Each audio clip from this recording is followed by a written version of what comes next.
About to go live.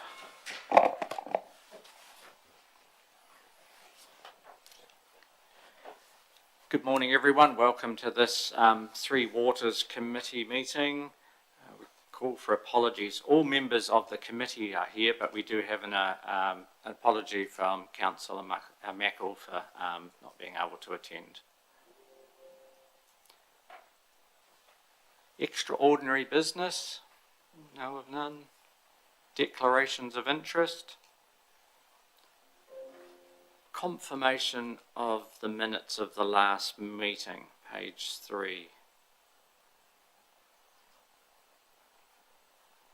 Page 4. Page 5. Sorry, yes, Councillor Wilson.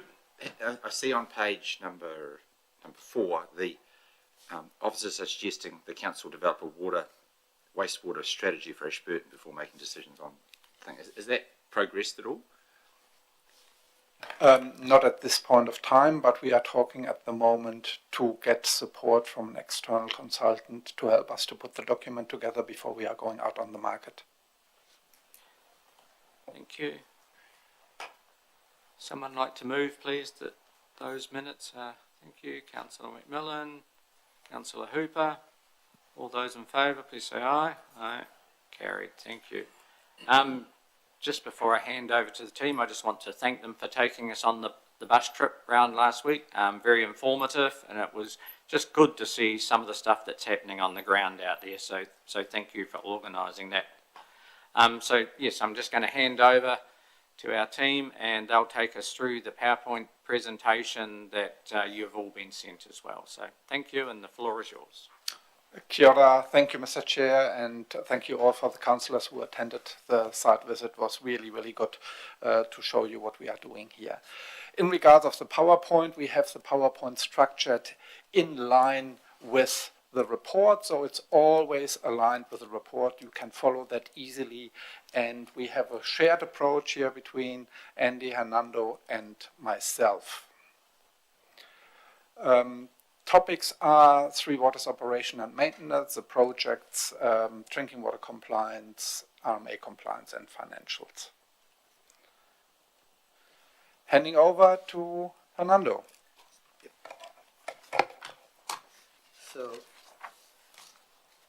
I would start with the general operations and maintenance activities. So the contractor had spent more than 850 hours visiting the plants for water, wastewater, and pump stations. The operations and maintenance manual for Rokaya has been completed by Becca, and this will be the basis for our creating the other documents for the other plants moving forward.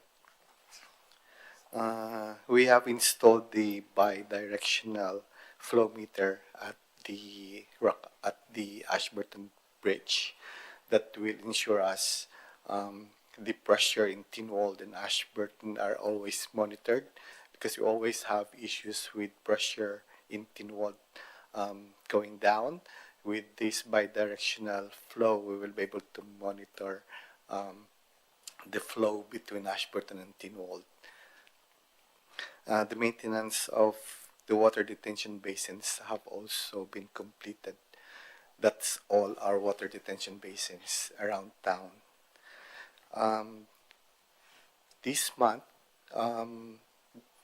ACL has visited or attended to 132 CRMs, and as promised in the previous meetings, that we will have a map of CRMs that would show situation, location, and everything.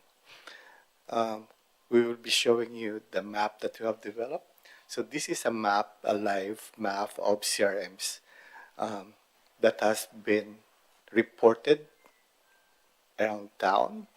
So they are. If you zoom in, the blue maps are the ones that are still not attended to, and the one in the yellow triangles are the ones that have already been completed. So if you click on one of those, you will see the CRM number, what their locations are and everything, and then when it was reported, when it was repaired, all the details, and then it will have also pictures of what it was before, what caused it, and how it was repaired. So Is that error was repeated? Yeah. So every one of those spots have this same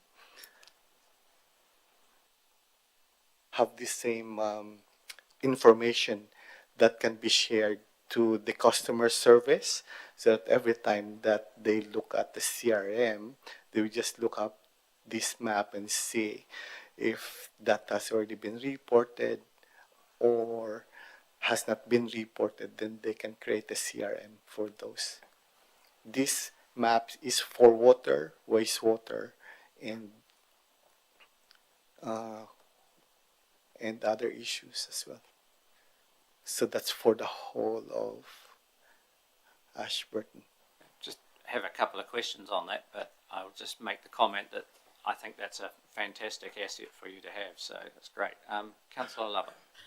Just going to, I think it's really good where you're going to with this. So you're going to overload, like the pipe network, like the old pipes on this, to see whether these leaks are coming from the old network, or were they just random, or?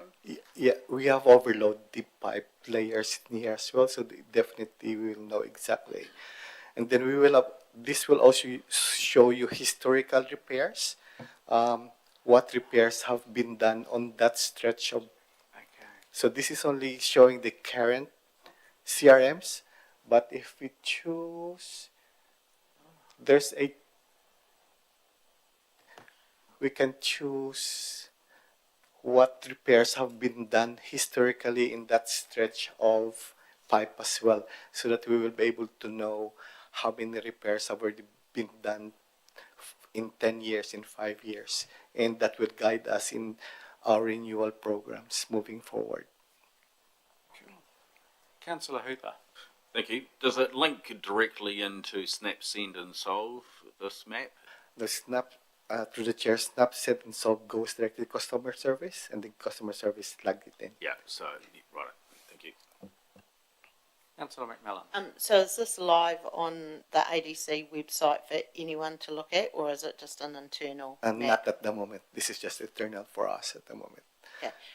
Just thinking ahead, like at the community board meetings, we often get a report with all the CRMs. Maybe this map could be added to the community board agenda, so that then it could be seen if that would work, because otherwise you're doing lists of CRMs that are out there, so this might be sort of more up to date, and I don't know whether that would work for some of the citizens. Probably not. Yeah. But your Methven Community Board would definitely be interested in seeing. I assume the ones in Methven are the same map. Yes, the same. correct. Yeah. The big issue why we're not sharing it, there are a lot of private information on that website as well, and this is why we don't make it public available at the moment. Yeah, I understand that. Thank you. Mr. Mayor. Yeah, just look at the agenda. They've got the CRMs in table form, and I'm just looking at Montalto and Springfield, the little small schemes. Yet they've got 11 CRMs on Montalto and 7 on Springfield. In the last report you gave us last time, there was 16 on Montalto and 6 on Springfield. The little small schemes, but getting high numbers of requests. Can you pull them up on that and see what the issues are? It seems a lot of CRMs for a small scheme compared to, say, Ashburton, which has 76, which is a big scheme.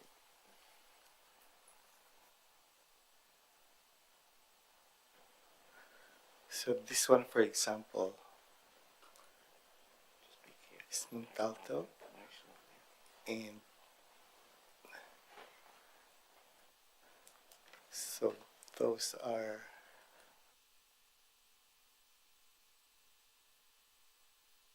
You have mainly in that area, specifically Montalto and Springfield, issues with pipe materials as Yes, well. it says here. Which was put Yeah. in the past, which caused the breakages. It's, We are looking, and I'll report a little bit later on the agenda on Montalto water supply as well. And that goes hand in hand in regards of the decision making, what we would like to do with the scheme in the future.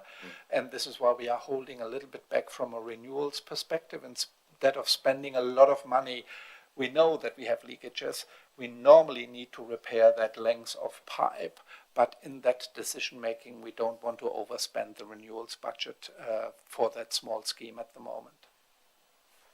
Yeah, I suppose the question is, all these leaks, are they next to each other, or are they all over the scheme? But this information should show you that, should it not? Yeah, we have a heat map as well. I have it here for the last 5 years. It shows that we have on various lines heaps of breakages, so needs to be fixed constantly, so to speak. And this goes in that renewals discussion or what we would like to do with that scheme. Thank you. so moving forward to Ocean Farm. So the farm manager has already retired effective 1 May 2025. So we have met with the 3 major contractors working on the farm and have discussed how the farm manager function can be distributed to this to them. So ACL will be taking over most of the maintenance activities in the farm, and Alliance will be taking care of their own activities, and same with Townshend. So we have already agreed with the contractors how to move forward. And if there are still activities in the farm that needs to be attended to, it will be attended by internal staff, mostly by the team of Chrissy at the moment. Councillor Lovell. Just after being out at Rakaia, are the same contractors here at Ocean Farm looking after the Rakaia one and the pivot area as well, or is it It's not. doing both? It's 2 different contractors. Okay. Councillor Wilson. What would be an example of other jobs that are done by council staff? You've got the 3 main contractors there, and the users, Alliance, Townsend and ACL, and you said that remaining activities. What would be an example of those remaining activities that we have to do down there? Through the chair, that's still one of the activities that we are still looking at, because as far as we know, all the activities are now covered by the 3 contractors, but there might still be activities that we have not identified. Then, like inspection every week, for example, around the perimeter of the farm. So one of the team members will just need to drive around and see if there are fences that have been broken, all those things. Yeah, it's mainly spraying around the pop-up sprinklers. It's as well checking out that the fencing is okay. So when we get animals on site, that the site is secured. So that was as well part of the work Paul, the farm manager, has taken over, and we are at the moment in discussion with ACL how far we are managing that in the future, and as well with the 2 contractors, Alliance and the cut and carry. Councillor McMillan. Thank you. Is there any savings with this, or is it going to cost around the same? I wouldn't say we have savings, but we will try to keep it equal to what we had before and get a better farm management in place as well. Are there any security concerns with not having someone on site? We are looking to have someone on site again. So Paul was living on site in the house. We are at the moment with the property team in contact to rent it out again for a person mainly or hopefully from ACL, who is anyway then working on site, who is then living in the house, living on the farm, that it's occupied. And from a security perspective, we are planning in regards of the upgrade on the weighbridge to putting cameras out there as well. Thank you. Mr. Mayor? In the last report, last meeting, there was information you're awaiting from the contractor on the kilograms of grasses cut. Has that been received yet and up to date? But that's here not to date. We haven't received the final cut volume still. Is that a yes, is it? Not yet. We are waiting for the final cut and for the final numbers from the contractor who has done the cut and carry. Okay. Has grazing commenced yet? Grazing will Yes. commence. Yeah, it has already commenced last week. Thank you.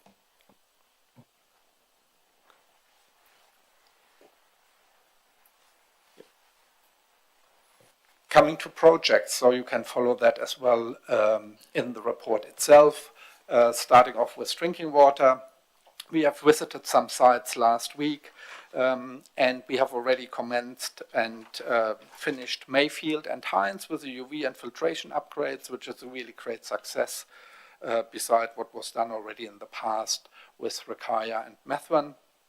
The next projects are to be finished will be Tinwald and Rakaya. And they Just should a be question on the Tinwald one.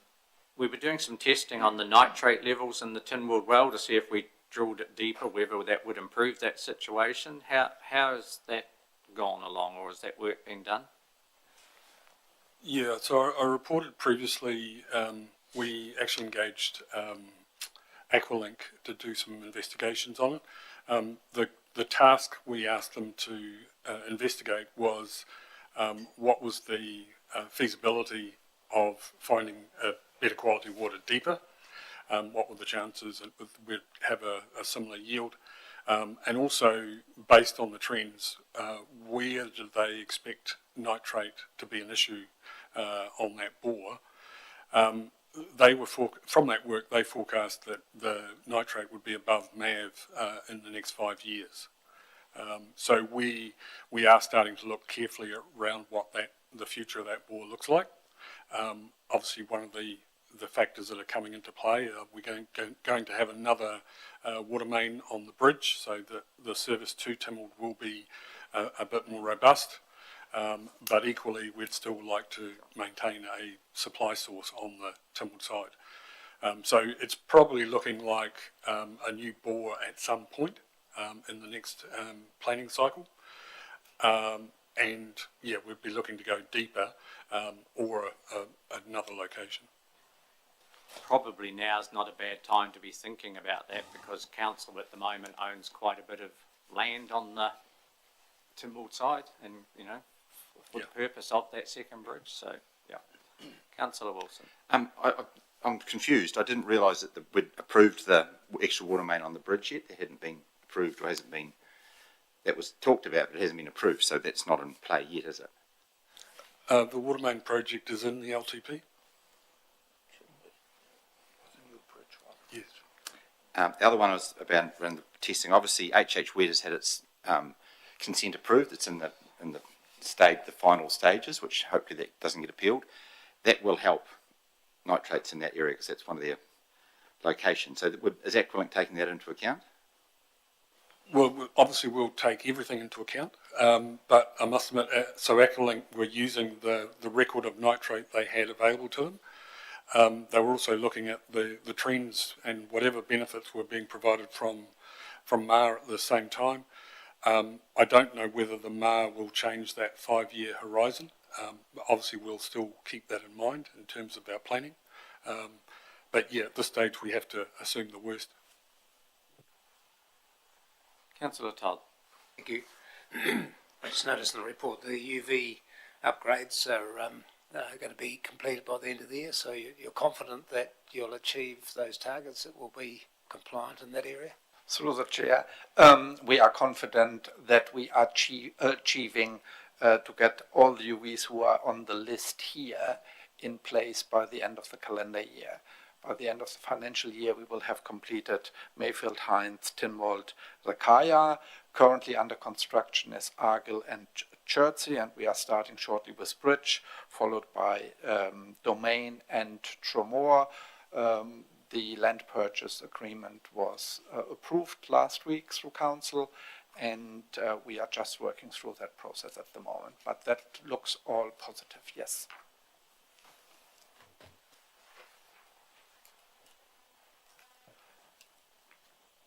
Further, in regards of drinking water, we are working on the pipeline renewals, and I'm just handing over on that one to Hernando. So for the water pipeline renewals, the tender for the pipeline renewals have been released to the public, to the market on the 18th of April.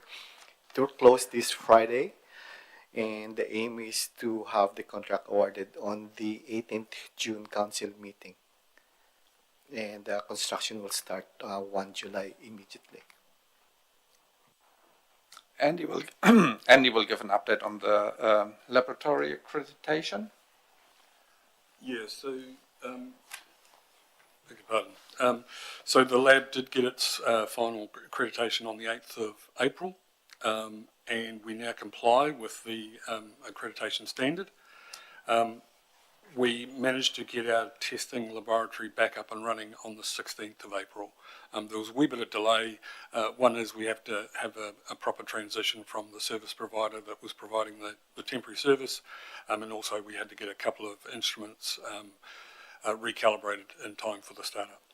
So that's all now behind us.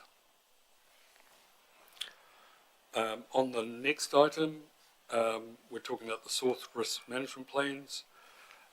We're looking to outsource the Tamata Arawa reporting that an internal resource currently does at the moment.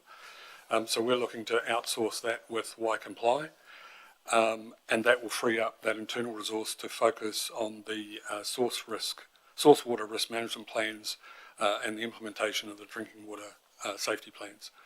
We think that's a better fit for the resources we have in-house at the moment. Maybe just Just a question. In the report, you say that the outsourcing will be managed within the existing budget. Yet the existing budget is running well over on the repairs and maintenance. So how can you manage it within the existing budget, which is already overspent? Yeah, so we're using some favourable variances in some asset management areas, which we effectively we're reprogramming some internal stuff, internal work to make this work. At the end of the day, the overspend on the maintenance line item, it's unfortunate, but we need to progress. That work has to happen. Correct, but it's one big budget though, isn't it? For water, wastewater, etc. Yes, it is, yes. I'm not following, but it's okay. The northeast water supply extensions, so that information has gone out to the landowners in the area. The letters were enveloped up yesterday, so in the next few days the landowners in the area will get their proposal. My understanding is the connection cost is around that 10K mark with all the fees attached. Again, that's an estimate based on the quotes we've had. The actual cost would obviously be tendered at the appropriate time, assuming we get support. So yeah, we're interested to see. There's about 17 landowners involved in that first round of consultation. Mr. Mayor? Could you keep us up to date with that?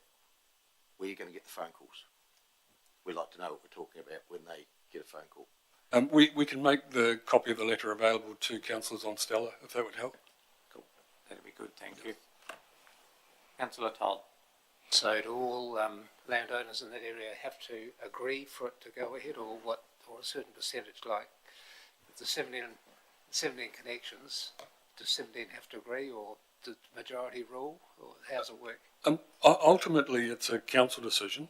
But as far as officers go, if we had greater than 50% support, we would be recommending proceeding with the work. But yeah, again, ultimately it's up to council to decide their comfort level. The issue over the number of connections that might be required to make it viable is really a question about how long council wants to be banker for the balance amount. Because obviously we can't make people make a lump sum if they're not connecting. So council would have to carry that cost for a potentially longer time.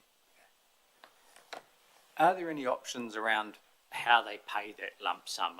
I know we did in Rakaia once where we offered just finance it through their rates. Basically, they paid some extra each time because not everyone's going to have that lump sum available to them, and that may make the decision for them to say no when they'd actually really like to join the scheme. So if there were some options available in-house to help that, may get a better response. Yeah, look, we can look at anything that council wishes us to. We haven't put that forward because it's not currently a council policy. But again, if council wanted to do that to make it more viable, then that's something they could consider. Councillor Hooper? Thank you. Of those 17 properties, Andy, do we know how many have tested their water, and do we have any results on record? We know the testing results for one of the affected landowners. Yes. Council's probably received many submissions from the landowner. Yeah. And also I'm aware that I think the rugby club also have had issues with quality as well in the past. Okay. So they're the only ones I'm aware of, but there'll be others, I'm sure. Okay. Thanks. Mr Mayor? If the pipe's put in and it goes past someone's gate and they don't want the water, would they be liable for half charge? Yeah, under our current policy they would, yeah. They just wouldn't have to pay the lump sum until they connect. Is there any appetite from councillors wanting to discuss options around payment, or are you happy that each person just has to, if they want it, they've got to pay around that 10k mark?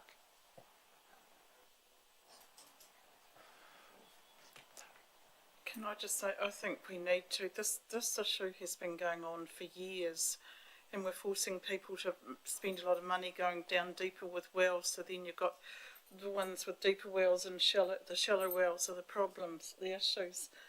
And I think if we don't kind of make a stand now and look at this going forward and putting some provisions in there, we need to get people onto this water. I think we've got to look at our policy and going forward and change for the benefit of the people out there. When this option went out nearly 20 years ago, I think it was 3,000 a house back then to join, so there's inflation for you. So, yeah, Councillor Todd. Thank you. I just think it's an issue that needs to be resolved, and we just need to find a way to make it palatable for those people down that area. Through the chair, I think this will be part of the report when we are coming back to council in regards of the decision making, to provide as well some ideas around how the people can pay for it. And I think there's a wider picture as well in regards of a trade waste customer we are discussing at the moment, who has his own wastewater treatment plant, could impact as well the shallow bores out there, which would go hand in hand, but we are working on that as well. Mr Mayor. You're also looking at wastewater project out there as well. So if you're going to put a drinking water line, dig a trench and put one in, would it not be advantageous to put the wastewater line in at the same time, financially wise? Yeah, so because council hasn't made a decision on a wastewater project, we couldn't combine the two at this point.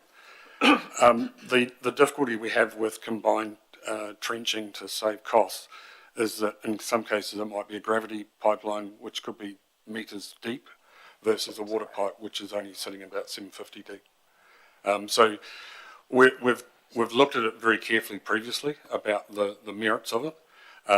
We have done it on occasion where it made sense, but the pipelines still have to be a metre apart for clearances anyway. So the one trench ends up being quite a big trench regardless.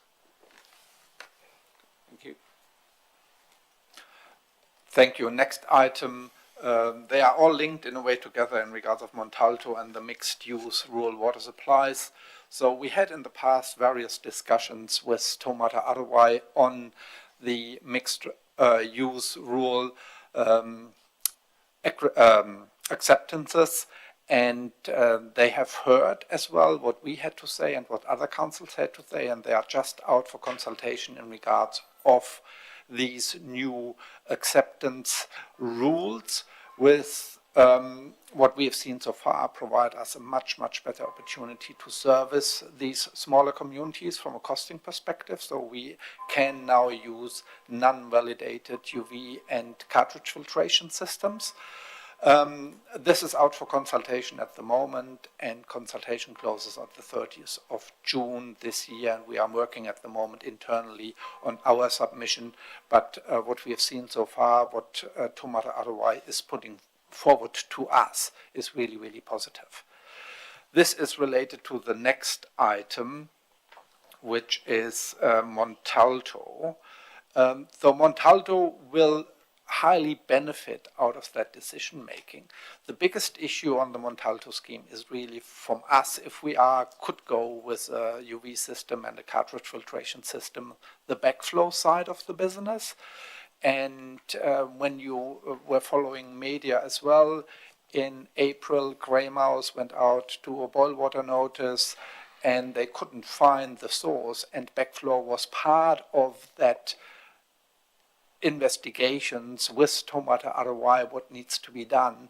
So this is what we are discussing at the moment. I was out with Ewan just the other day, and we had a chat with two people at Montalto, and we wanted to start a trial in regards of a UV and cartridge filtration system. What does it really do in regards of the water quality we have out there? Suspended solids are cartridge filtration blocking fairly quickly, so they are open to that. We went back with a task to provide them with a proper layout, and then we will go out and talk to the whole community out there to find 3 suitable spots to install that. That's in discussion with Montalto.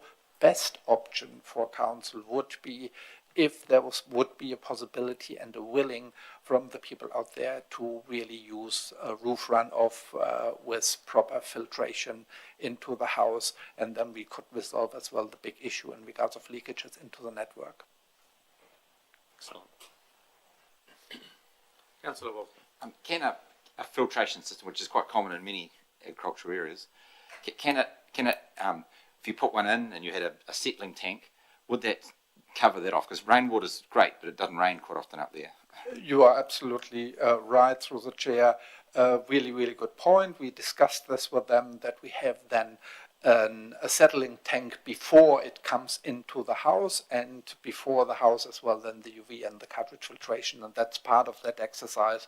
We would like to get these results on water quality and what's coming through. Absolutely, yes. Next item, leak detection. Sorry. Sorry. Just a quick one. So the 3 house trials aren't actually happening yet. You're still looking to find those 3 house trials. Correct. That was part of that discussion what we had with them, and there's a big interest at the moment in that, but we need to find the right spots. Oh, sorry, I thought that was going on already. Sorry. No. Leak detection. So there was a request for a bit of an update on the leak detection work we've done. So I just want to talk about the areas that we identified for this year's survey were Ashburton, northwest of the main road, and as far up as our pressure zone, which is generally denoted by Elms Road. So it's in that quadrant that we did Ashburton. And we also did all of Methven as part of this round. A total of 103 leaks were identified. 36 of those were considered to be high priority, so they got a separate CRM issued for them. And at the moment, we've had 28 of those have been repaired. The contractor couldn't find 3 of them, so we'll be talking back to the detection contractor about that, and 5 are still outstanding. There were 67 lower priority leaks, and these were tasked to the contractor as a block of work, and at the moment 20 of those have been repaired. So just to re-emphasise the benefit of leak detection over just seeing them on the road and repairing them. That cross represents what the leak detection contractor found when they identified a leak on a property. On our network. The second photo is just the seal taken off, and you can still, there's no impression of a leak at this point. It's only once they start getting closer to the site that we see a start of the leak forming, and then finally that's what's found once they've fully excavated the site. So that sort of goes to just point out the difficulty we've got. We're not going to find enough of them without this leak detection and doing this annually. Ideally, we probably want to do more, but yeah, we can only pitch it at where we can pitch it at this stage. One of the challenges we do have is obviously the resourcing of the follow-up, because this creates an extra burden on the maintenance contractor that they don't already anticipate. So there's budget implications on the work, but also there's resourcing issues for the contractor. And while I'm sort of talking about network quality, I did want to send round, and just excuse me a moment. It's a bit of a show and tell. So we did some, as part of the work that was being done on the highway recently for a cast water main, we actually had to cut into an adjacent main. Now it's a cast pipeline. It's 250 millimetres in diameter, roughly, and it was installed in the 1920s, so it's over 100 years old. And when you look at that piece of pipe sample, it's actually surprisingly good condition. So sometimes we have to be careful with our default. If it's old, it's no longer serviceable. There's a lot of councils that are refurbishing cast pipe, so that's a potential opportunity for us to consider. So yeah, I just thought it was an interesting little item. Thank you for that. Surprised by the weight of that little piece. Councillor Hooper. Thank you. Meters would pick up a leak like that, Andy? Once we have universal metering and we can do water balances, it would certainly tell us there's a leak in a zone. But sometimes the leak detection the acoustic leak detection actually tells us where the leak is. Right. So what would happen is that we would do water balances on discrete areas of the network, and then if the water balance indicates that there is a high leakage in that zone, then we would be able to focus the leak detection contractors into an area, and they can do more detailed inspections. So it would take quite some time, would it, before going back to that cross photo that evidence would appear? Well, in some sinking.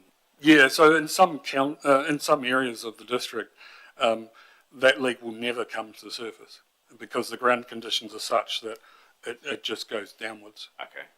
So we wouldn't have found that leak necessarily in a fortnight when it got worse. Yeah. It might just continue to get worse and still not show.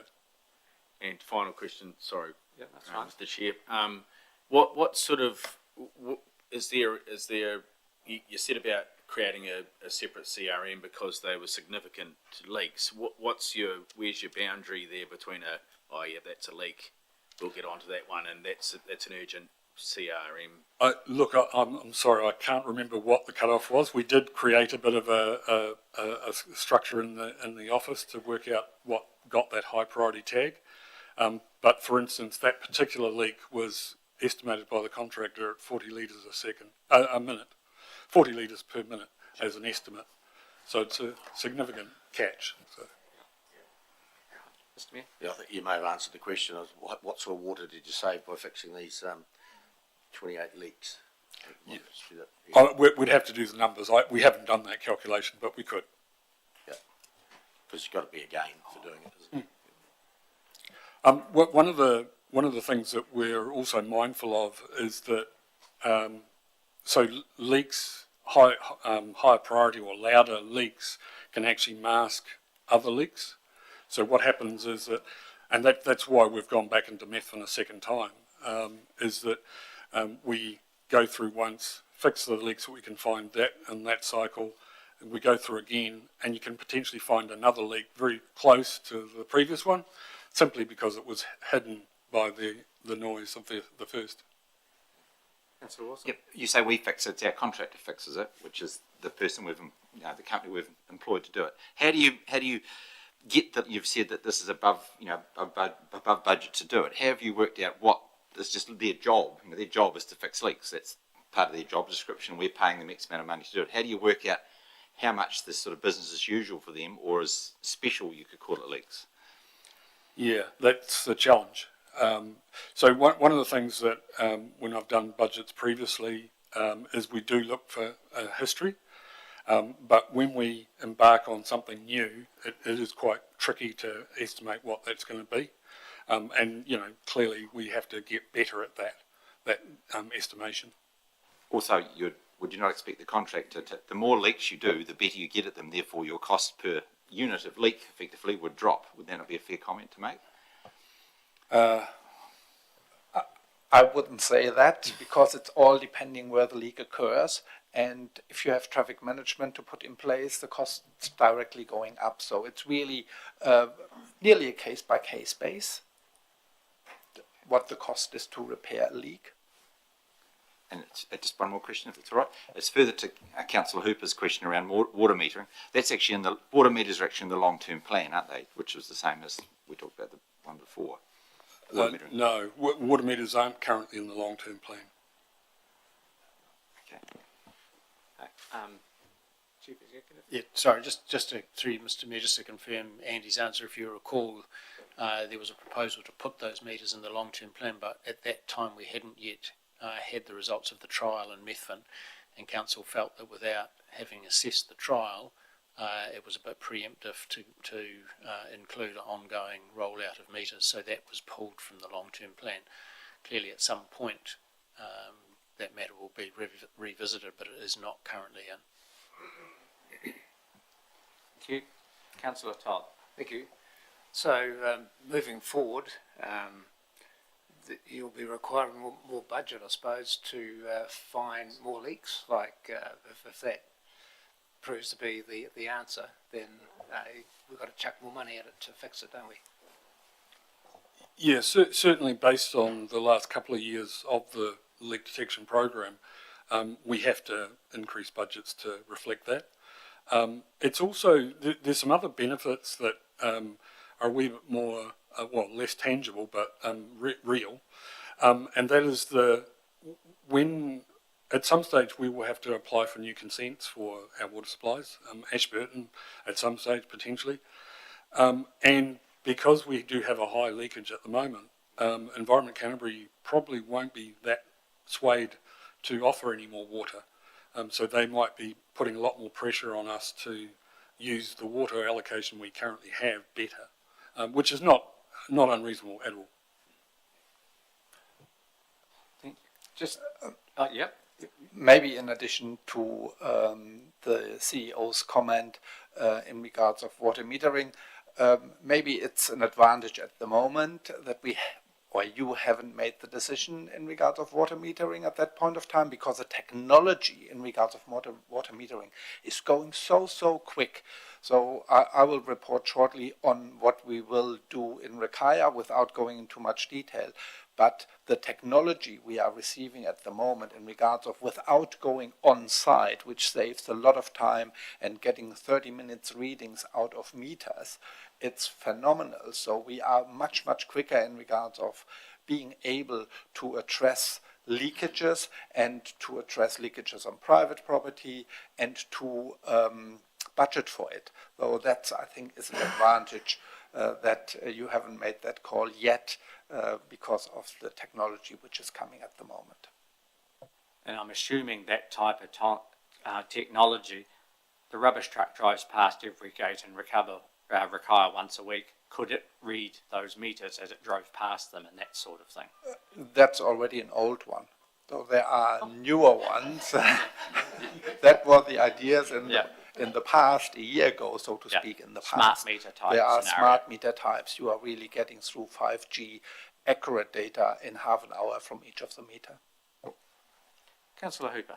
Thank you. We're sort of hearing whispers that water metering is going to happen going forward with local water done well. Have you had indications from TA along those lines that every property is going to have one in the future? No, there's no push at the moment. The main push is sitting really to provide safe drinking water to our communities, and this is covering mainly off backflows and acceptable solutions. The pressure will rather come, how I see it, from the Commerce Commission in regards of how you really value water in the district, and what Andy mentioned before from the Regional Council. If we want to take new water takes, they will ask, how do you really conserve water, and do you have other possibilities at first before we grant you new consent? So you can see it on the crystal ball. Yes.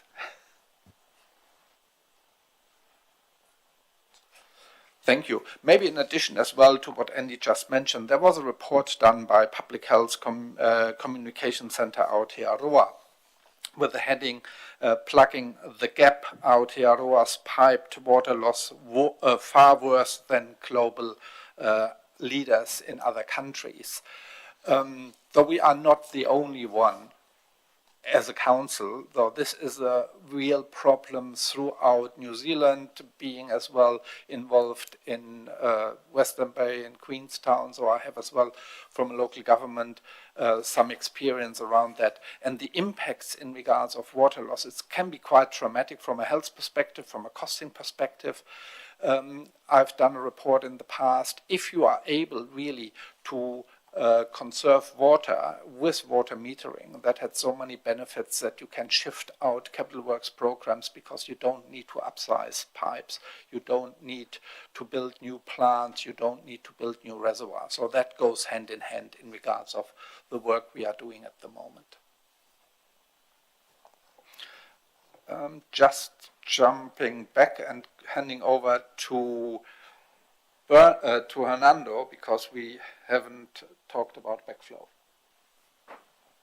So during the previous meetings, we have reported that backflow investigations have been carried out in Ashburton, and we have visited 652 properties on that time. So moving forward in the new financial year, we will expand the investigation to include Mitfin and Rakaia. Once we have done all the investigations, we will sit down with internally to discuss how we will move towards implementation of the backflow bylaws that we have adopted 2 years ago.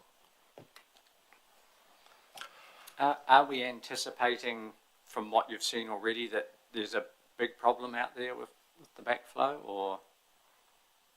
So, of the 652 properties that have been investigated, 80% of those have some form of backflow prevention, but they're not compliant. So we will target all those 80% for them to be able to comply, and then we will focus on the 20% that have actually no backflow prevention at all. Thank you. Yeah. Of the ones that have backflow preventers but are not compliant, what makes them not compliant? So the regulations require that the backflow should be testable. Most of the backflows that have been installed are non-testable, so it's just a matter of replacing them to testable valves. Is that a simple process? Quite simple process. So with all new builds now, is that part of the requirement that it's placed in such a pace that it's testable? Yeah, through this year, yes, all new buildings. That's why most of the Ashburton industrial estate, they all have compliant backflow preventions.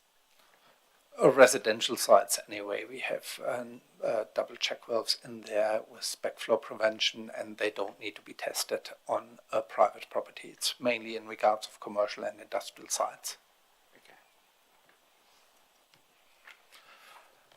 Last bullet point on that slide, advanced water metering. I wanted to provide a little bit more today, but I'm unable. We have signed an NDA with a company who is providing us with an idea. So we have an MOU in front of us, which we hopefully sign next week sometime, and then we will probably report back to you in regards of another water meter trial. What I just mentioned was really the latest technology, what can be done, and the site we have chosen so far will be Rakaya East, because that fits in. We can easily ring fence that site with bulk flow meters, and we get a really good understanding what's going into that site, what kind of reading we are getting out of these modern smart meters, so we will report back to you at the next meeting. Thank you. Through the chair, so does it matter that if we've got a whole lot of different types of meters in the district, does it matter how they're reported? I mean, this is obviously, sounds like it's the most advanced, but will it matter that there was a water meter that was put on a new house 5 years ago that doesn't have that advanced technology? Like, is it going to be easy to read them all, even though they're all different? So there's not, we've got a range of meters already. Yeah. Going right back to the manually read meters where they actually have to lift the lid and look at the dial.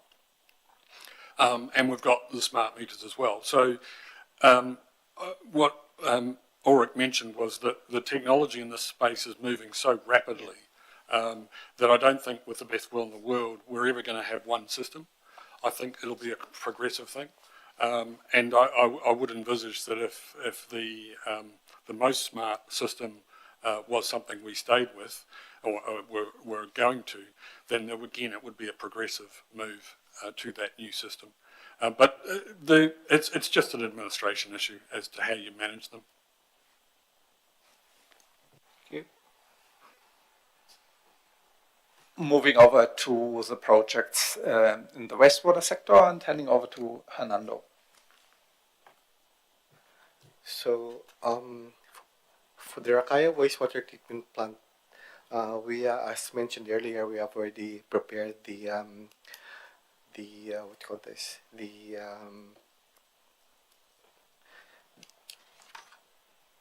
The work plan for that one, and then we are just trying. As when you visited last week, there were still some leaks visible in the drying beds. We're still trying to correct that at the moment, and still working together with the contractors to minimize the leak. The grid chamber project, it's already 39% finished so far as of last month, and we're hoping that all the pipes are laid by the end of this month, and that the commissioning will have enough time before the end of the financial year to be completed. Councillor Wilson, you've spoken. It's to do with the Rakaya wastewater upgrade.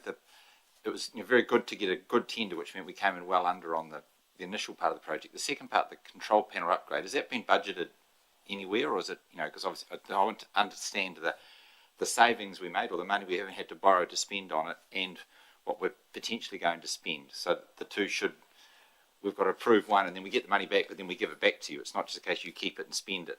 We don't get to say anything. We need to be approving that. Look, absolutely. So the upgrade, the switchboard upgrade was originally in our scope of work. But when we were getting our estimates from the consultant, there was some concern that we wouldn't be able to meet it within the budget that we had available. So it got struck out of the contract at that early stage. We felt as officers that once the tenders come in and we had that quite a significant saving, we saw the benefit in reintroducing that work back into the scope. So that's the nature of the switchboard. Does this not show, though, that the tenderers are accepting the price they're being told rather than squeezing because obviously because it's quite a substantial amount of money. It's not just a few dollars. It's in the $1 million, I understand. It's that much money. So we're getting given advice that's going to cost this much, and they're coming in less. That's the market at work. So our people that are giving us the advice are not doing their job properly because they've just accepted the conditions rather than pushing back and saying you should be able to do it for this, if you understand what I mean. So going forward, are they going to do the same thing next time, or are they going to use this new level of pricing we're at? You know what I mean? So, it's a... Mr. Chair, I think it's a good question, but when you tender work, we then can only receive the tender assessments that the contractors who wish to do that work give us. And if it's less than an estimate or more than an estimate, that's simply the market at work.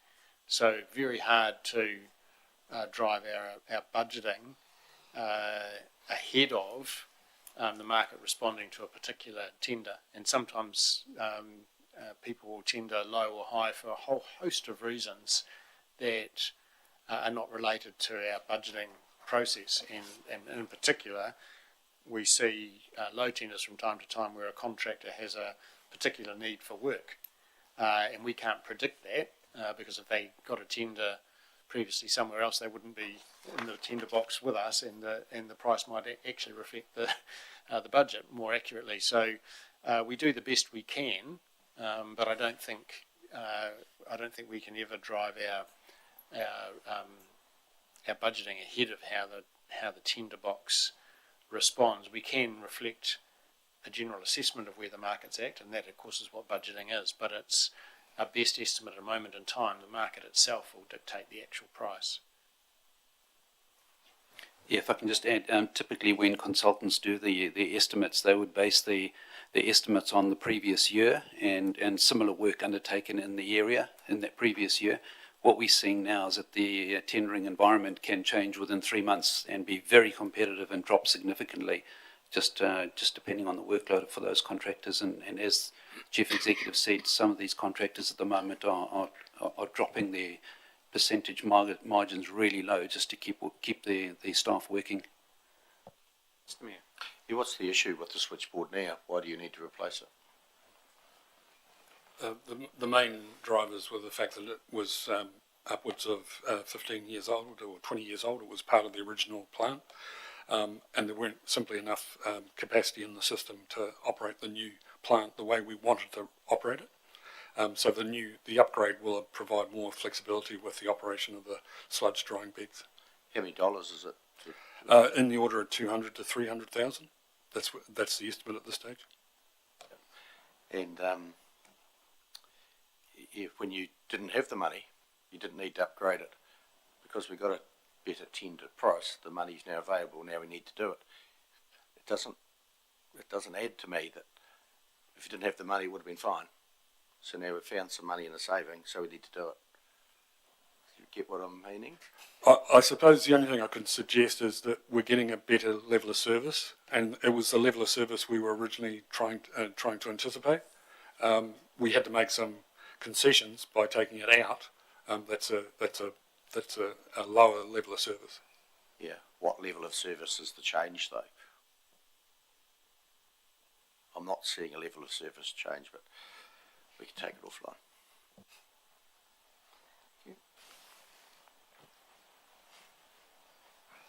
So moving forward, the 2025-2026 wastewater pipeline renewals have been sent out to market on the 18th of April. We're expecting the tenders to come in by the 16th of May, which is on Friday. And then we will endeavor to award the contract on the 18th of June council meeting and have construction start 1 July 2025. Last bullet point on that slide is Ocean Farm irrigation investigations. Based on the discussion we had last time round here, we got asked as well to talk to the two suppliers like Rainer and remain. So we had really good sessions with them to get an understanding on their written proposal, what they would like to do and what they are proposing in regards of the farm, in regards of pivot, impact sprinklers on posts, or pop-up sprinklers, what we have at the moment in place. We asked them as well various questions around, and you will see that in the report. Are there other options available as well if we are modeling the land and what I've taken out of that discussion was mainly when we are using pivots is the high power rate, so they need to be powered. So at the moment we have pop-up sprinklers out there. From an operational cost, it's a quite a low approach, not effective, that's the issue. So we are looking into that. We asked them as well a question, how do you see if we are doing changes and flow changes coming in the future from the treatment plant to the irrigation? Though they haven't planned for that, they've just used the numbers we provided with them at that point of time. And some concerns were raised that with changes and with the same flow quality, we could end up in a similar situation after an upgrade as where we are at the moment. And this is why they were as well in favor to have a discussion around wastewater strategy. This was followed up then with a meeting with ECAN specifically around that topic, and they are open to that discussion and encouraging us in regards of a wastewater strategy. They ask us to address some minor, smaller, non-compliance issues straight away, and we got asked as well to put a proper action plan together based on what we had already. We had our chat last week, and we are, I would say, 95% finished with that action plan, and we will share that with the Regional Council to get them relief. The main part on that one will be as well that to get more data, we have 11 zones where we're irrigating at the moment, but we have only 1 meter which is on the main pump stations for the whole area. So we would like to put meters in for these 11 zones and get a better understanding how much effluent we are disposing in the various zones, and starting as well a new calculation in regard of the nitrogen loading in these areas.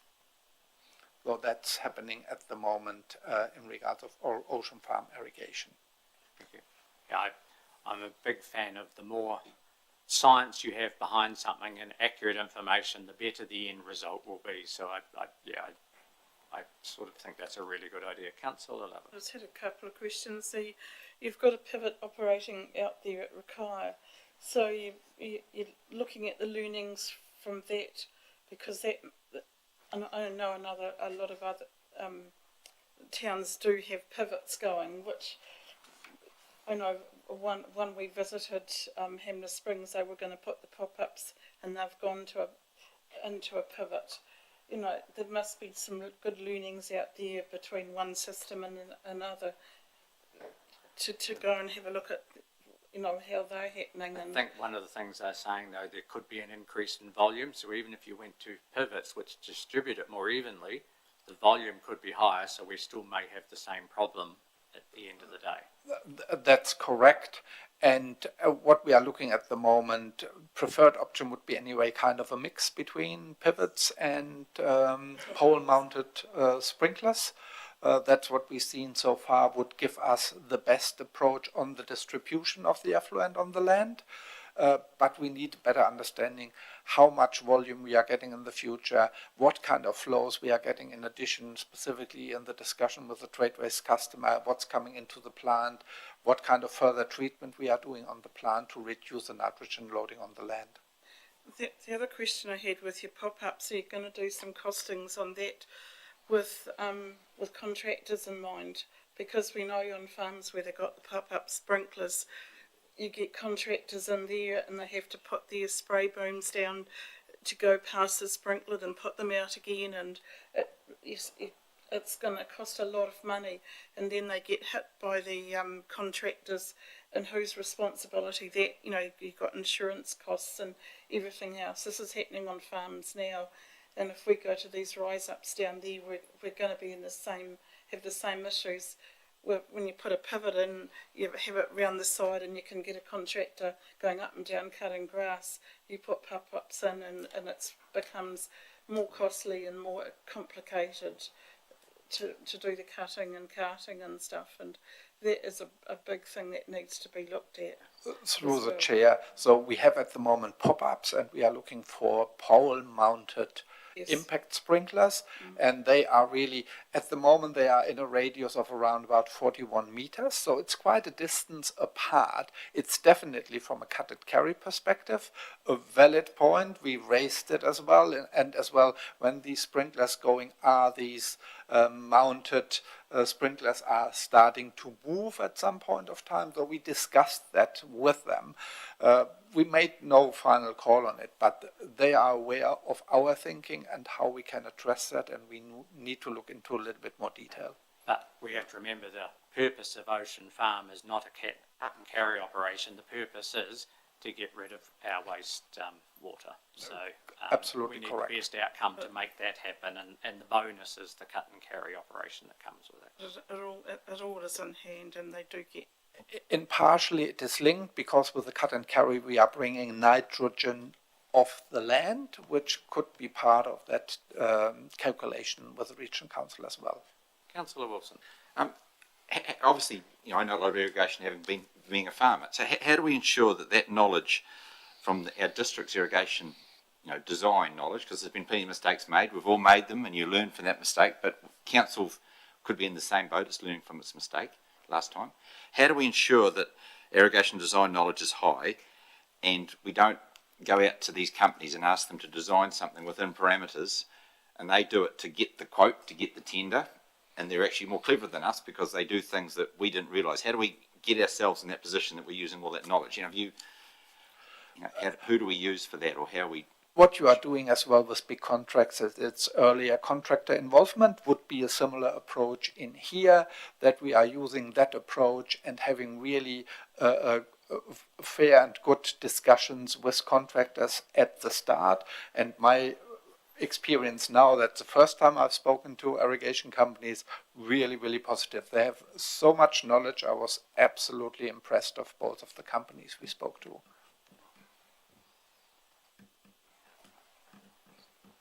Mr. Mayor? Yeah, no irrigation system is perfect, and you've got to do the best you can do. I think you're 100% on the correct path. Talking to the irrigation companies, they've got the knowledge.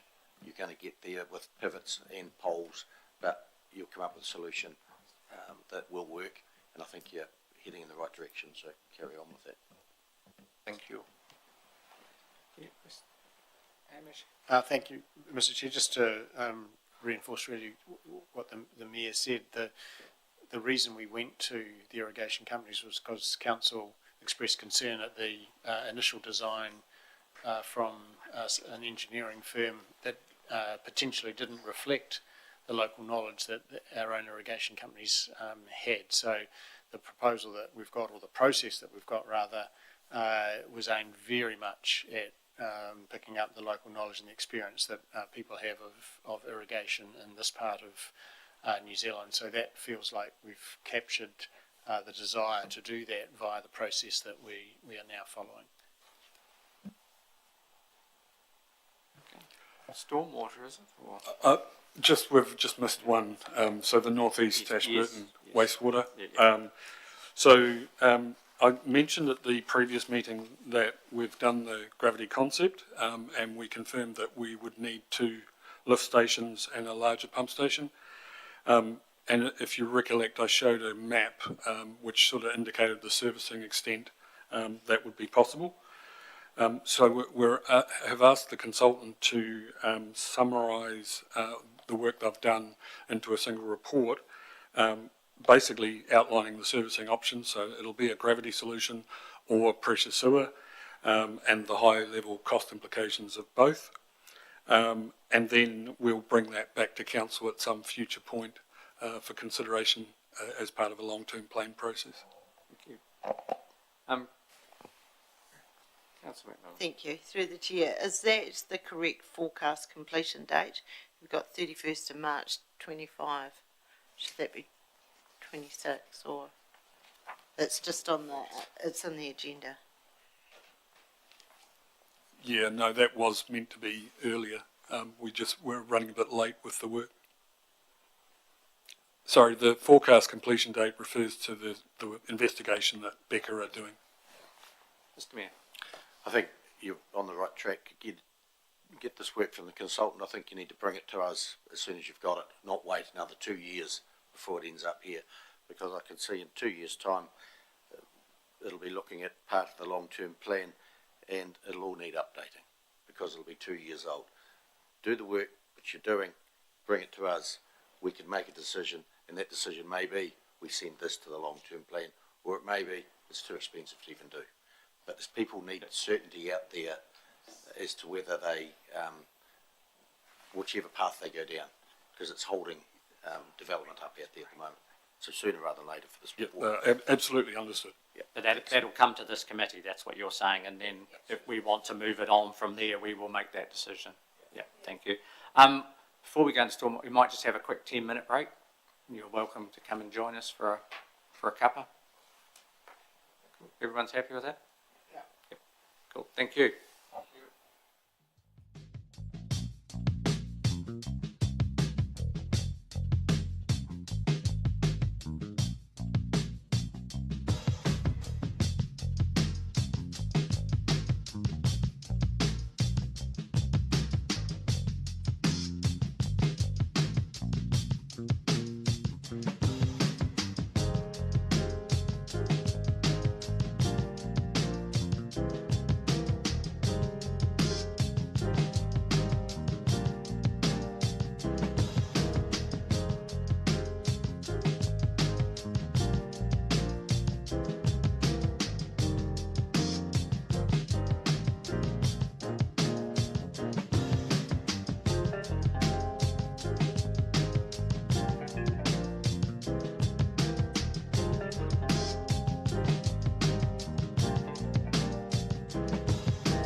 straight back over again. Okay, so I wanted to give you an update on the industrial site stormwater risk prioritisation work that we've been doing. Our stormwater discharge consent for Ashburton has about 5 conditions that relate to managing industrial sites. So the theory is that we need to go through a process of determining if we're happy to receive stormwater from an industrial site, and under what arrangements or terms we would do so. And then if the activity on the site is such that we would not want to receive the discharge, then we would direct that landowner or that property to Environment Canterbury to get a separate consent for their activity. So it's quite important work. It does have implications for the landowners involved. Our consent requires us to identify the top 10 sites. Now, the top 10 is just the top 10 for further investigation. Whether or not any or all of those properties get excluded from the consent is a totally different matter. That would be based on inspections. Effectively, what we've done is we've developed a framework which allows us to repeat this exercise regularly and consistently, because the last thing we wanted to do was do an assessment based on a set of criteria this year and then have that criteria change the very next year or a few years later. So we've taken a bit of care over the development of the framework. We've also asked the consultant to develop a GIS tool which just helps to administer the framework going forward. It just makes it easier. So what type of industry would have contaminants that could end up in our stormwater system? So typically any site where there's been like a previous hail activity on the site, we would be looking at those. It's really hard to know. So we've certainly plotted a lot of, we've plotted the hail sites. That's part of the tool. We've also incorporated our trade waste customers into the tool as well. And then there's a whole lot of other factors that are brought in terms of whether if they're near a sensitive water body like one of the creeks or what have you.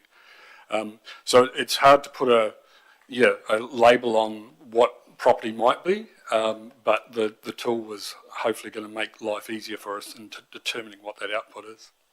Councillor Lovett? Just asking, like all these petrol stations, where do they sit with this? Do they have filters, or does their runoff go into our system, or what's?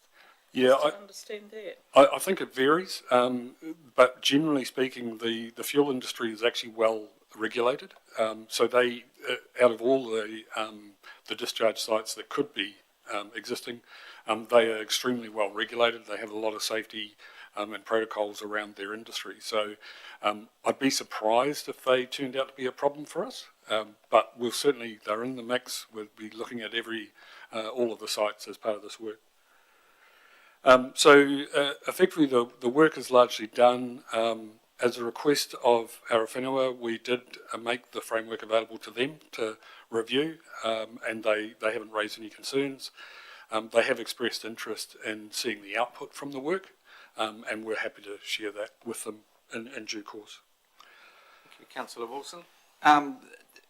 As with local water done well coming forward, we're the governors of the business, you could say. We, as councillors, are the governors. Wouldn't it have been prudent that the governors saw this? Because obviously you've taken it to, this work is quite, high risk, and we haven't actually seen this yet.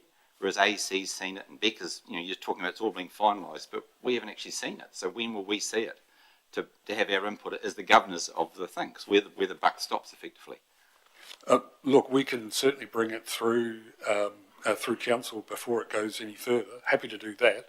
I'm not sure.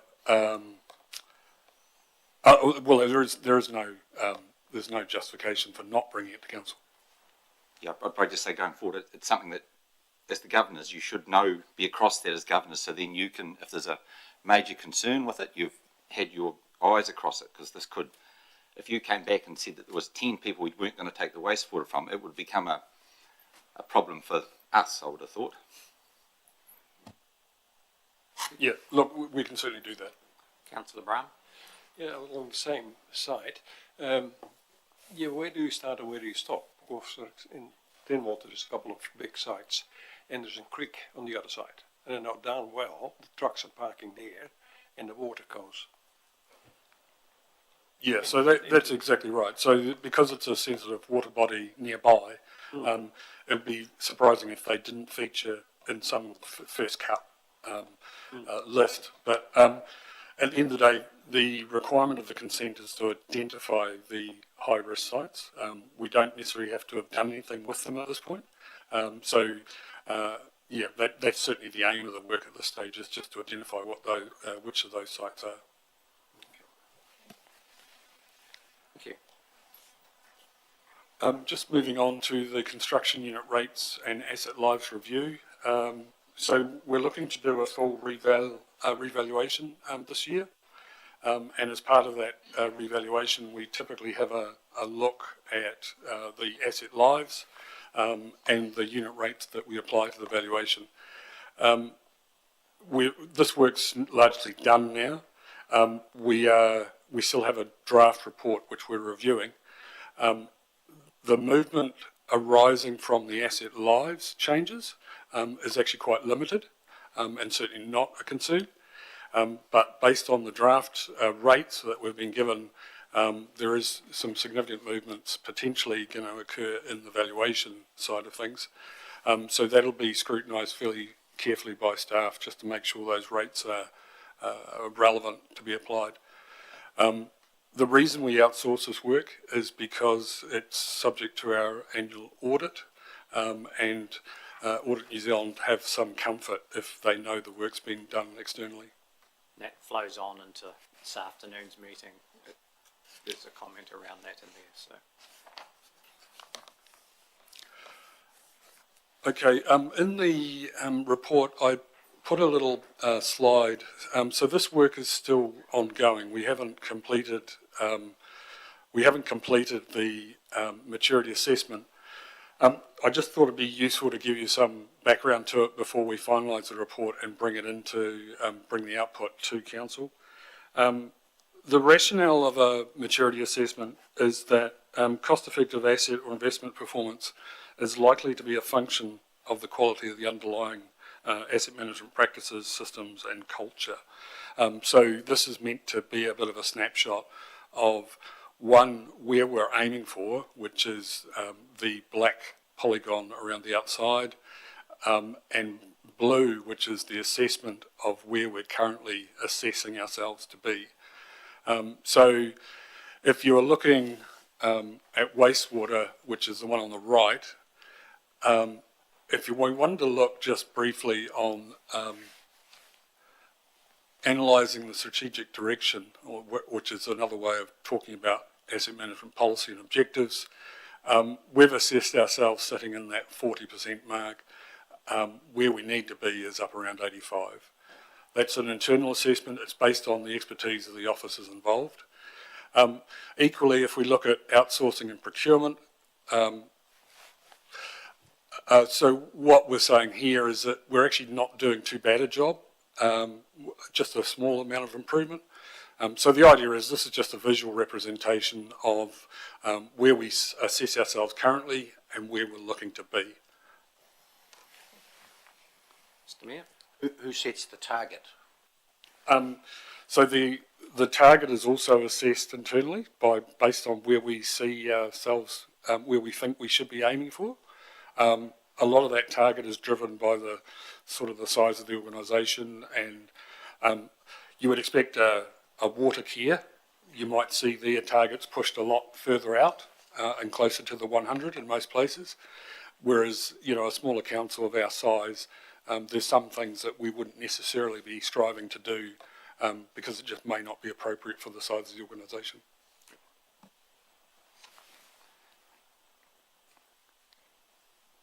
Mr. Chair, can I ask a question on that? Once you've done this assessment, it's great. That shows you've got some holes in the system. You could say, how do we get from that place to the happy place? You could say. Yeah, so most of it would inform future asset management works. So there may be individual projects that we would like to advance to, in order to make that improvement, and ultimately they'll appear in future programs. At the end of the day, this is really just a tool to find out what the gap is. The decision on whether we close the gap is absolutely over to council to make.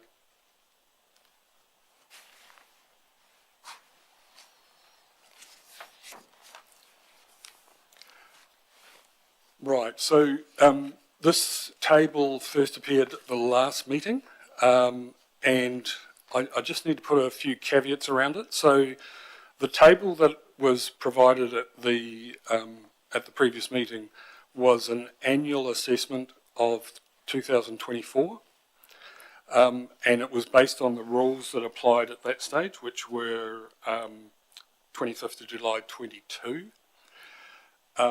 We now have some new rules that came in November, or at least there's rule changes.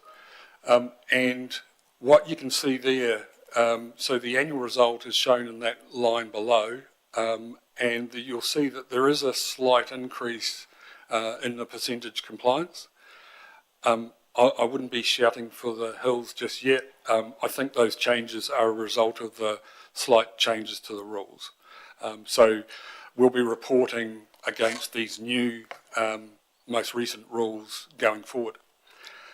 You may not see a change for the next meeting because we won't have completed another quarter, but we'll undertake to update it quarterly in line with whichever meeting it falls. Councillor McMillan? Is this the most recent one? Because the one on our agenda is slightly different. So the one in Appendix A in our agenda is the first quarter, 1st of January to 31st of March, the annual results. It should be the same Oh, should it? as I see. the Yep. top part Okay, anyway. so we just don't have that annual result line in. Yeah. Yeah, okay, got you, thank you.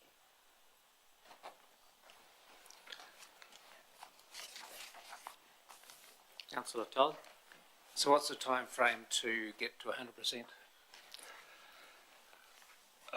Well, as I've indicated, so we will have a significant increase in compliance as a result of the capital work.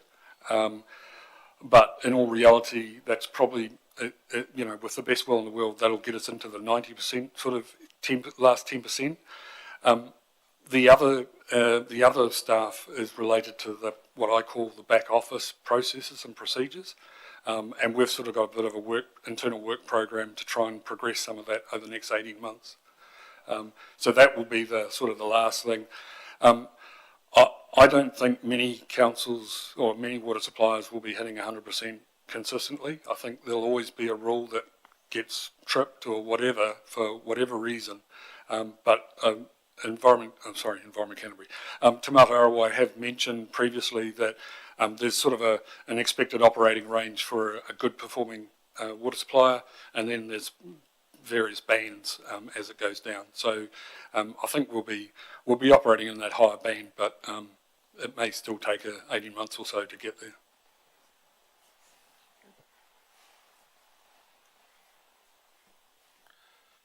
Russell, there'll be the rules are the rules, and there'll be a series of them, no doubt.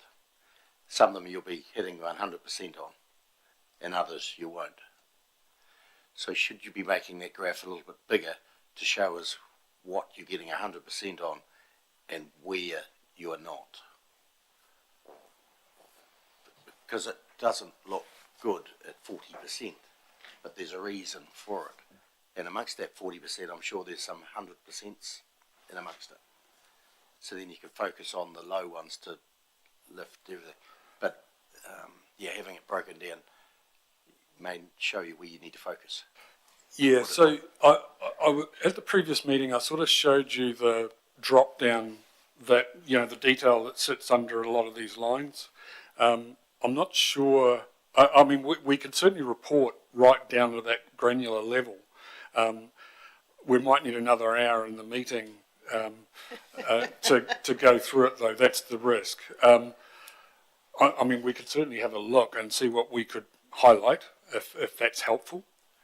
But we haven't started on some of these performance improvements. We're talking about some of the implementation of drinking water safety plans.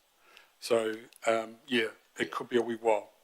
So I'm thinking as governors, we need to know what little area are you not meeting, and what do we need to resource do we need to give you to make you meet it, if it is even possible. Okay. Yeah. We can have a think about how we present that going forward. Yeah. So it's sort of highlighting the area that needs the most improvement, isn't it? It's mainly around the risk profile, so that you understand what kind of risk are associated with it. We had, for example, on another resource consent, we counted a number wrong. So we had counted 10 or 9, and the regional council counted 10 numbers, and because of that one number, we are out of compliance for the whole year. You know, so it's all about then the risk. Was there risk with it? Definitely not. It's just the number we haven't reported on correctly. So we will have a chat internally how we can report back to you that you get a really good understanding from a risk profile. Yeah. But the higher risk ones maybe need to be highlighted. Yeah. Councillor I was just going to comment, and you've got it here in 7.2 on the recent rainfall at the end of April, and I know that I slept very well, knowing that we wouldn't get a boil water notice in either Mount Somers or Methven, and that was the type of rain that in the past we definitely would have. So, yeah, really good to see that it was all working well.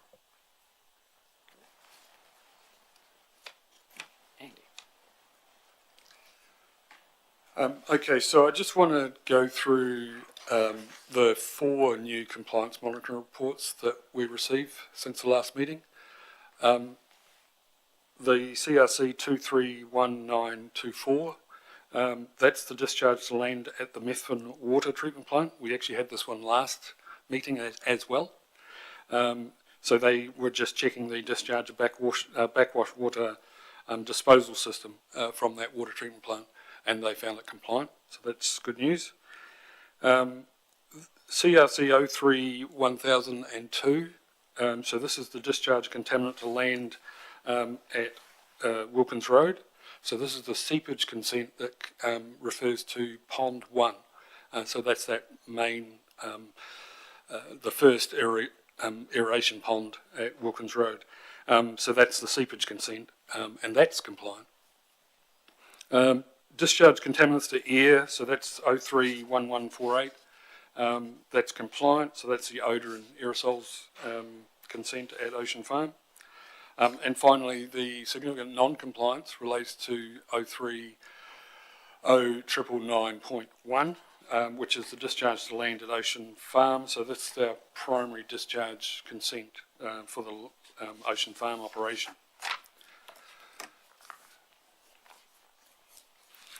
So in referring to this significant non-compliance, it's effectively an escalation of the previous 2 existing non-compliances that we had.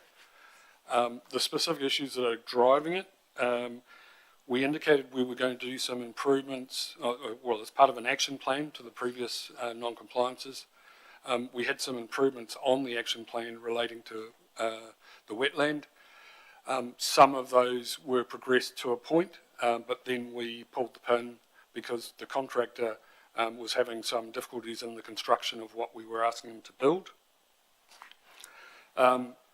There were some exceedances in the effluent quality in terms of fecal coliforms. While some of those exceedants reflect what is arriving at the top of the wetland, the majority are actually they're occurring as a result of the effluent quality deteriorating through the wetland. Now, we had previously identified birds being the cause of that through DNA testing. We're looking to repeat that exercise. So it was last done in 2022. In order to provide Environment Canterbury a bit of comfort, we're looking at repeating that exercise just to confirm that it is still the birds that is the likely cause. Obviously, the one in point, the evenness of the land discharge and the exceedance of the nitrogen loading rates. And the final one is the control system doesn't record the time and volume to each block, which Ulrich mentioned previously. We may be looking to do some work in that area in order to give us some latitude with Environment Canterbury. So we're looking to redo the action plan. We're hoping to complete it by the end of this week, or at least that's our time frame ECAN have requested it by. Some of the actions at this stage, we're looking to develop a hydraulic model for the wetland itself. The purpose of that exercise is to determine whether or not we should or can bypass partially or bypass entirely the wetland and just take it straight to the storage pond. We need to understand the buffering benefit that we get from the wetland, hence why we want to do the hydraulic model. The other work we're looking to do is the metering and the block metering and try and improve that reporting side of the site. I think that's it. So ECAN are on side with this and giving you a little bit of grace, shall I say, with the plans you have in Bruce? They haven't made a formal decision yet, but certainly at the meeting we've just held with them last week, we were working till Tuesday to provide the action plan, but mainly because of this meeting, we did ask for a few days' grace. So we'll be looking to finalise the action plan by Friday. They've indicated that they'll be able to make a call on whether or not they accept the action plan next week. So we're hopeful that if we have an action plan with a few concessions, obviously not a new irrigation system, but certainly something that's going towards compliance, then they might give us that latitude. Councillor Wilson? I understand the several of the things are quite major to change, that you can't just change a pond overnight or irrigation system. But the last one, when you shift, obviously you've got different parts of the system. When you shift between, is that done automatically or is that done manually? I think it's a mixture of both, actually. So there'll be automated programs that run, and then there'll be a need periodically for the operators to manually operate.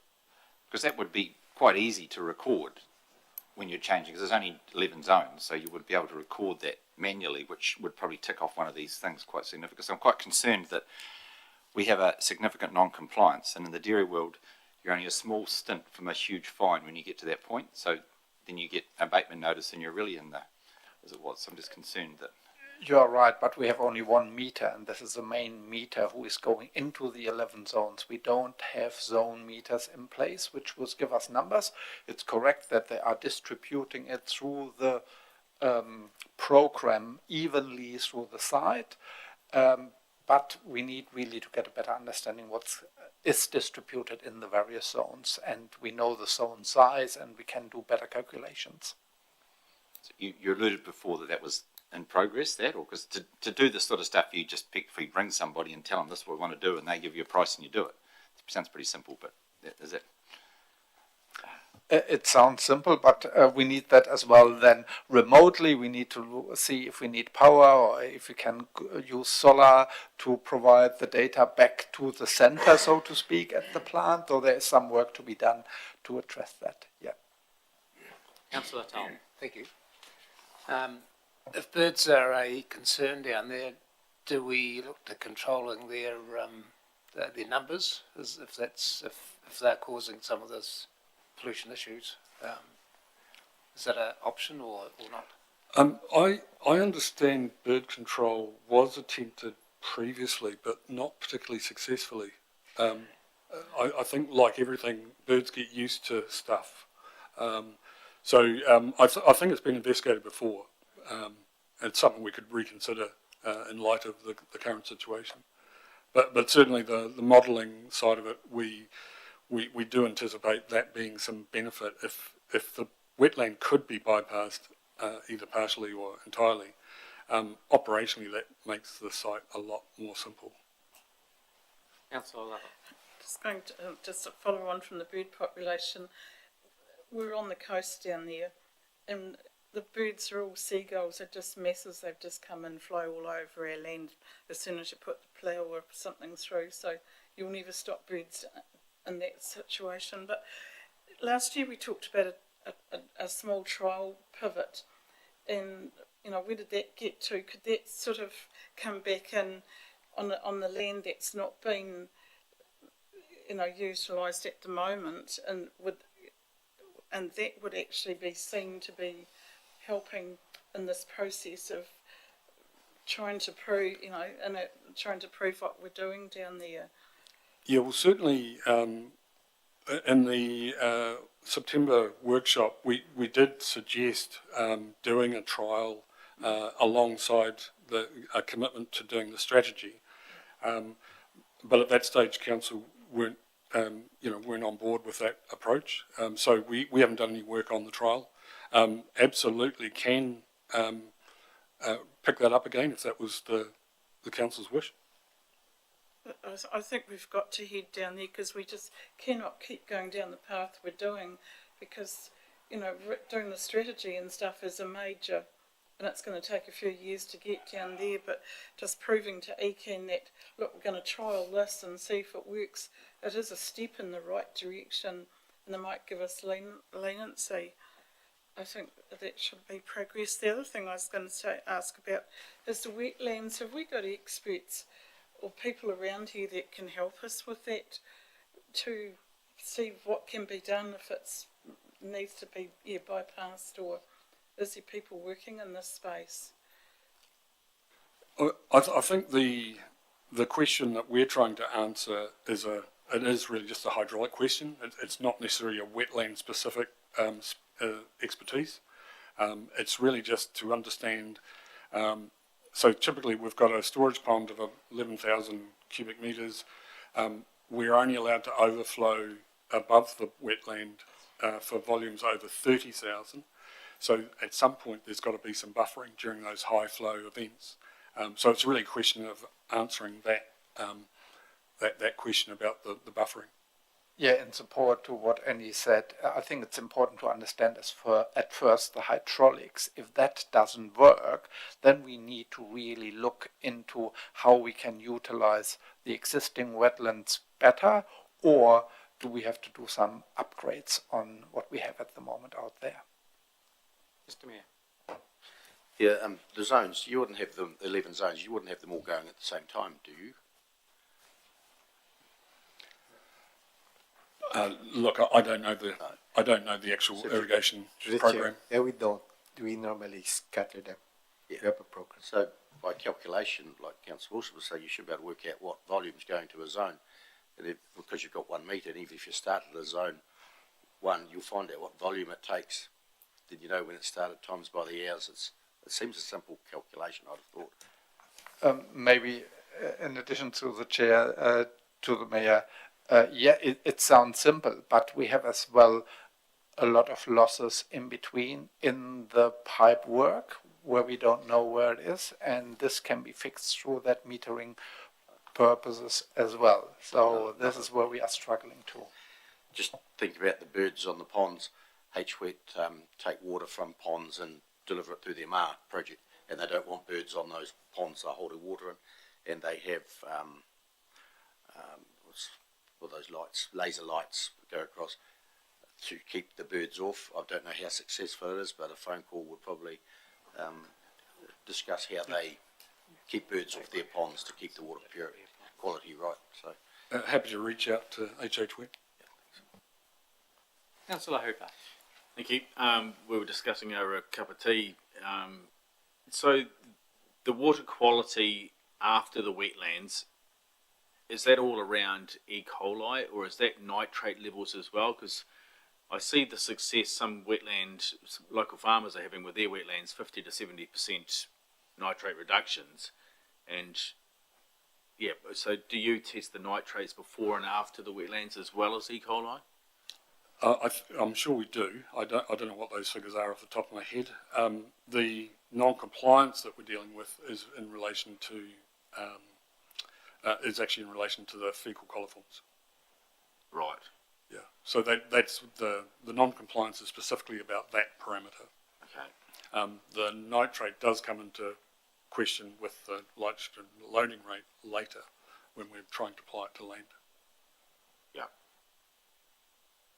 So we don't actually know if they are working, the wetlands are working as far as nitrate levels go? I can't answer that, sorry. I'd have to check with the team. Okay. Thank you.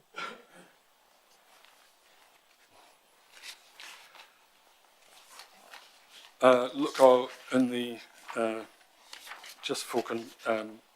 I won't bore you with everything here, but I just want to highlight a few things. The drinking water operating income, we're forecasting a final favourable variance of around 200k, and most of that is being caused by the development contribution fee. It was set in that first year budget. The budget did not reflect the final fee that was adopted as part of the development contributions policy. So that income, the budgeted income was a wee bit lighter than actual. So that's what's driving that. We don't have the same impact in wastewater because the fee went the other way. Drinking water operating expenditure, we talked about this earlier. So the maintenance contracts line is looking like 30% or 425k above the year-to-date budget. Not quite sure where that's going to land ultimately, but there'll be some ups and downs in other areas as well. Wastewater operating expenditure, the maintenance budget there, the maintenance contracts line item, should I say, is 35% or 200k above the year-to-date budget. So this is driven by the volume of reactive works being higher than what we anticipated when I did the budget. We have got some other factors in there that are driving that. When we did our CCTV work, we identified some pipelines that were in, from a maintenance standpoint, they required some cleaning. So that cleaning work's been undertaken and that's impacting on the budget as well. I think we're targeting about 150k over if everything pans out the way I think it's going to pan out. Operating expenditure, this is currently below the year-to-date budget, and that relates to that industrial sites assessment work I was talking about, which is a wee bit more delayed than I expected. So that's being funded in that operational area. Drinking water CapEx, the expenditure is basically reflecting the timing of the filtration and UV upgrades. At this point, we're forecasting a favourable variance of around 8.8 million, of which probably the carryover required to complete the works is sort of estimated at 5.3. The question there, Mr. Mayor? Oh, they let finish. Okay, all right. Montalto, this one is the carryover budget that was supporting the ongoing works on that Montalto scheme. We're looking to progress the trial, but at this stage we're probably not going to get a lot of that expended. But we'll be using that money for the trial and any further investigations we have to do. Wastewater CapEx expenditure is below the year-to-date budget. Actuals reflect the costs of the Rakaia sludge beds and the later start of the grit chamber pipeline renewal. We're anticipating a favourable variance of between 2.5 and 3, and that variability is simply on whatever tender we get for the switchboard to now. And I think that's it. Mr. Mayor. So you've got a gap appearing on the operating expenditure. So you just keep going with the gap, or how are you addressing the gap? And if you don't address the gap, where's the money coming from? Yeah, so, I mean, this is an issue with the operational area, and that is we either keep doing the work and declare that we're going to go over, and then it's picked up or dealt with in the wash-up of accounts, and finance do whatever they do to reflect the overspend on the reserve. The alternative is we stop work, and I'm not sure if council's ready for that yet. Or you look at the whole budget and see where savings can be made in other areas to fill this gap. Has that been done? Neil, do you want to comment? Yeah, I think certainly that is what we will do. And then also with some work, we can see if we can delay it from June till July and carry on and do that work if it's not absolutely necessary. So we'll look at the whole budget as well and see if there's overs and unders and manage with it like that. And then also look at some chunks of work that we could perhaps do in the next financial year. Yeah. And obviously the leak detection, finding leaks and you're fixing them, which is great.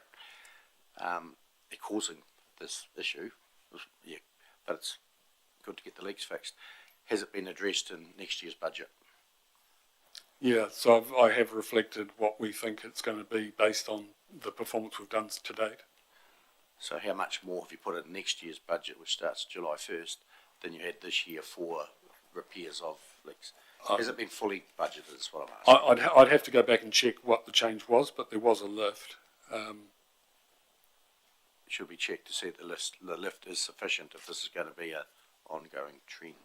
Yeah. The other thing with that will be very hard to gauge because there will be savings at the front end every time you fix a leak.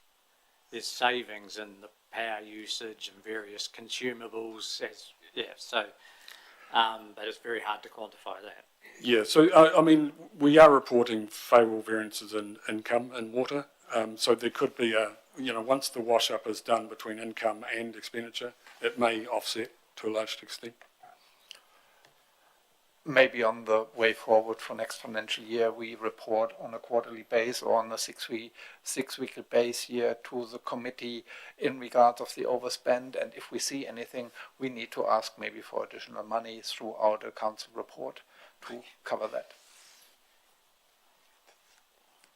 Mr. Chair, there's layers of reporting in this area, of course, because we do take a monthly variance report to council on all activity in council, and so we are already, if you like, assessing adequacies of budgets and compared to operating and capital expenditure to council once a month. Whether we would need to repeat that to this committee, I'm not so sure. But there is information flowing to councillors around financial variance reporting. Remembering too that for a targeted rate, unders and overs will still ultimately be paid for by the same group of ratepayers. Yeah, take that on board, and we do get this monthly, and we did raise it at the council meeting of last week. That's where finance deliver that report, and we asked questions, I'm sure, on it, and they said you need to talk to the wastewater, drinking water people. Here we are. So it's because you know what's causing it. They don't. They just report what it is. And yeah, just sort of the same ratepayers are paying. These are targeted rates. So if there's an overs and unders, then it goes back or comes from that targeted group of people.